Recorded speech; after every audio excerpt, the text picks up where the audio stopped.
किसी ने बड़े कमाल की बात कही है कि दुनिया अगर आपको दुखी करे तो बुरा मत मानना, क्योंकि दुनिया उसी पेड़ पर पत्थर मारती है जिस पर सबसे मीठे फल लगे होते हैं। नमस्ते दोस्तों, मैं हूं आरजे कार्तिक। एक बड़ी छोटी सी कहानी एक भक्त की। गांव में रहते थे। उनसे जब भी कोई पूछता था क्या हाल चाल है, तो हमेशा कहते थे ठाकुर जी जाने, मेरे हाल तो वही जानते हैं। ठाकुर जी का बड़ा छोटा सा उस गांव में मंदिर था। ये जो भक्त थे, इनके परिवार में इनकी एक बिटिया थी, 2 बेटे थे।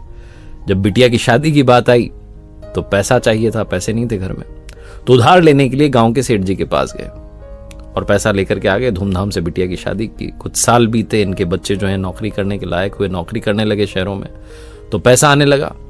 तो बच्चों ने कहा पापा आप जाकर के सारा पैसा चुका दो सेठ जी का। तो एक दिन सारा पैसा लेकर के गए और सेठ जी को कहा कि आपका सारा पैसा, ब्याज और मूलधन सब आपको मैं लौटा रहा हूं। सेठ जी ने एक पर्ची में लिख दिया कि आपका सारा पैसा मुझे प्राप्त हो चुका है। पर्ची इनको दे दी। जब इन्होंने पर्ची ली तो ये पर्ची को देखते रहे। तो सेठ जी ने कहा ढंग से देख लो, पढ़ लो भाई, मैंने लिख दिया सब कुछ। तो उन्होंने कहा साहब मुझे पढ़ना नहीं आता, मैं तो अनपढ़ हूं, आपने लिख दिया तो सही लिखा होगा। सेठ जी के दिमाग में एक शातिर आइडिया आया। उन्होंने कहा एक बार पर्ची वापस देना, मुझे साइन करने, हस्ताक्षर रह गए। सेठ जी ने पर्ची वापस ली और अब की बार नई पर्ची बना करके पर्ची पलट दी। उसमें लिख दिया कि पैसे अभी बाकी हैं। 2-3 महीने के बाद में सेठ जी फिर से इनके घर पर आ धमके और कहने लगे कि साहब पैसे लाओ, पैसे तो बकाया है। इन्होंने कहा पैसे लौटा दो दिए। सेठ जी ने पर्ची दिखा दी, ये लो, ये रही पर्ची, एक तुम्हारे पास एक मेरे पास, तुम्हारी वाली देख लो, उसमें भी यही लिखा हुआ है। इनका दिमाग ठनक गया। उन्होंने कहा सेठ जी तो धोखाधड़ी कर रहे हैं। बिना देरी के कोर्ट का दरवाजा खटखटाया। न्यायालय में जब जज साहब के सामने सुनवाई शुरू हुई तो जज साहब ने कहा कि साहब बताइए क्या सबूत है। तो उन्होंने कहा साहब पर्ची है मेरे पास, लेकिन इसमें तो उन्होंने खेल कर दिया, जबकि मैंने तो सारे पैसे चुका दिए थे। जज साहब ने पूछा कि अच्छा कोई था वहां पर जिसके सामने तुमने पैसे दिए? भोला भाला भक्त एक ही बात जानता था। कहा कि ठाकुर जी थे, उनके सामने ही सारे पैसे दिए।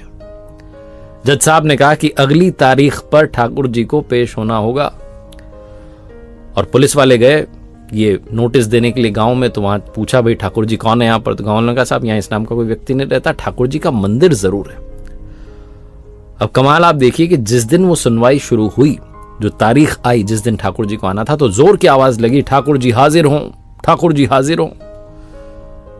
कोर्ट रूम में एक बूढ़े व्यक्ति चल करके आते हैं, माथे पर चंदन का तिलक लगा हुआ है, आकर के कटघरे में खड़े हो जाते हैं और जज साहब पूछते हैं क्या नाम है? कहते हैं मेरा नाम ठाकुर जी है। जज साहब कहते हैं तुम्हारे सामने पैसे दिए थे? बोले हाँ मेरे सामने पैसे दिए थे। जज साहब ने कहा सबूत क्या है? तो उन बूढ़े महात्मा ने, बाबा जी ने कहा कि काम कीजिए, सेठ जी को यहीं बैठा के रखिए और इनके घर पर किसी को भेजिए।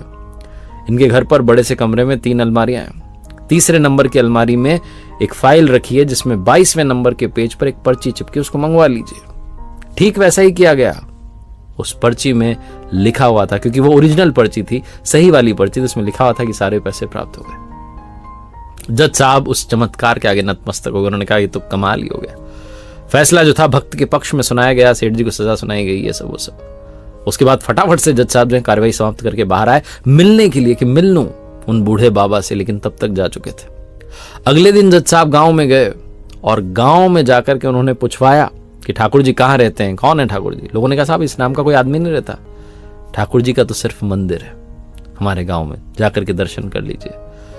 उसी पल, उसी क्षण जज साहब ने कहा नौकरी छोड़ूंगा और आज से भक्ति ही भक्ति करूंगा। प्रभु को मैंने कोर्ट में खड़े रहने का आदेश दे दिया, इतना बड़ा पाप कर दिया। पूरे भारत के मंदिरों में घूमते रहे, मंदिरों की मिट्टी को अपने सर पर लगाते रहे, लेकिन कभी किसी मंदिर में नहीं बैठे, क्योंकि जब भी उनसे कोई पूछता कि बैठ जाइए, वो कहते थे नहीं, मैंने भगवान को अपने कोर्ट रूम में खड़े रहने का आदेश दे दिया, इतना बड़ा पाप किया, मैं मंदिर में बैठने के काबिल नहीं हूं। प्रभु की भक्ति करते रहिए, सही रास्ते पर चलते रहिए, प्रभु रास्ता जरूर दिखाएंगे और आपको संभाल लेंगे, गिरने नहीं देंगे। इतना विश्वास बना के रखिए। एक बार फिर से वही बात जो अक्सर आपसे कहता हूं, ऊपर वाले के आशीर्वाद, अपनी मेहनत और अपनों के प्यार के साथ कर दिखाओ कुछ ऐसा कि दुनिया करना चाहे आपके जैसा।